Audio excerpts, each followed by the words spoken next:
This psychological trick is so dangerous. It was once banned from schools. They say the most powerful mental tactics are the ones you're never supposed to learn, because once you do, you stop following orders. You stop reacting emotionally, and you start controlling the room without saying a word. And that makes you dangerous. Back in 1984, something strange came out of a military psychological experiment. A tactic, not just effective, too effective. Within minutes, confident soldiers became silent, obedient, and compliant. No threats, no torture, just a man who spoke to them differently. That method was shut down, quietly shelved, and filed away, hidden in a black folder marked internal use only. Years later, a piece of that file leaked. A behavioral specialist, bitter, bold, shared one part, just one, and today, you're about to learn it. But once you do, your mind won't go back. You'll start seeing people differently, and more importantly, you'll know how to bend them. In the experiment, soldiers were placed in a quiet room. No weapons, no commands. Just a man sitting opposite them, calm, silent, steady. He didn't shout, he didn't interrogate. He watched, and then he spoke, just a few lines, but each followed a precise rhythm. Something strange happened. The soldiers didn't feel forced, even to obey, and that's what terrified the researchers. When they asked the soldiers why they complied, none could explain. They said it felt right. It made sense, but it didn't make sense. Not logically. It made sense neurologically. The words bypassed thought, straight to the brain's primal cortholimbic system, the part that reacts to fear, dominance, attraction, power. This man, with a few subtle moves, switched off resistance like flipping a switch. So what exactly did he do?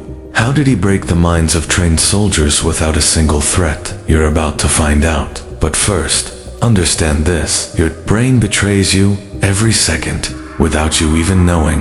In every conversation, your brain isn't just listening, it's scanning. Is this person strong or weak? Should I trust them? Are they like me? Are they above me? This scan happens before a single word even registers. Milliseconds before logic arrives, your limbic brain, the oldest, most instinctive part, makes the first move. And that's where control begins. Because a true manipulator doesn't speak to your mind, he speaks to your instincts. He uses body language, micro-expressions, and pacing teeny cues to hijack your perception. Your defenses drop, and your brain starts following without your permission. And by the time you realize something feels off, it's already too late. Think about the last time someone convinced you, not with facts, but with rhythm, calmness, and presence. You nodded before thinking, agree without understanding, and afterward, couldn't explain why. That's the blind spot. The same technique used on soldiers is now used in sales calls, political speeches, interviews, and social media everywhere. It cuts through logic, education, experience, and goes straight to your survival programming. And the scariest part, anyone can learn it. The man in the room didn't start with facts or questions. He started with silence. But this silence wasn't empty. It was tension. A pause, just long enough for the other brain to wonder, why isn't he speaking? Is he watching me? Is he stronger than me? Step 1. Trigger internal dialogue before you even speak. Step 2.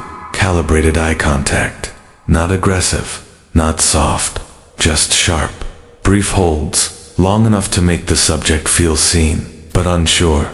You're not looking at them, you're looking through them. Step 3. Pacing and mirroring. Subtle mimicry, body posture, vocal tone, phrasing, not to copy, to match, to signal. I'm like you. That builds instant trust even in minds trained to resist it. Then, when the guard is down, comes step 4. Break the pattern. Say something disarming, unexpected, something that doesn't fit the flow. And in that instant, the brain freezes long enough to install the command. Sounds like science fiction. The military called it a compliance disruption cascade. And the reason they locked it down, it worked even when people knew it was happening. But here's the part no one teaches. There was one final element buried in the man's delivery. One nonverbal signal pulled the entire pattern together. No perfect words, no perfect tone, just one silent action that triggered instinctive submission in under 30 seconds. It wasn't a hand gesture. It wasn't posture. It wasn't a word. It was a slow blink. That's it. A deliberate, controlled, slow blink. Not lazy, not tired. Timed perfectly, right after the subject stopped speaking. And here's why it works. In nature, the slow blink is a dominance cue. Predators use it to say, I'm not afraid, I'm not impressed, and I'm not in a rush. The limbic brain reads that and makes a snap decision. This person is in control. Stack that with the pause, the eye contact, the mirroring, the disruption, and the slow blink becomes the anchor. It finalizes the command. It seals your authority, because the subconscious doesn't follow logic. It follows power. It follows who feels like a leader, and leaders don't blink fast. Leaders blink slowly. That's why this trick was locked away, because it proved something terrifying. You don't need words to project power. Once someone learns that, they don't need to persuade. They only need to show up. But here's your final warning. Never fake it. If your presence says power, but your behavior says chow, people will sense the mismatch. And when the illusion breaks, it rarely comes back. Use this to lead, not to manipulate. Because now, you know what 99% of people will never see. And now that your eyes are open, you need to know something else. I've prepared something rare, hidden, a digital weapon called the Sigma's Black Book of Untouchable Power. Inside is the knowledge used by high-level thinkers, elite operators, and underground minds.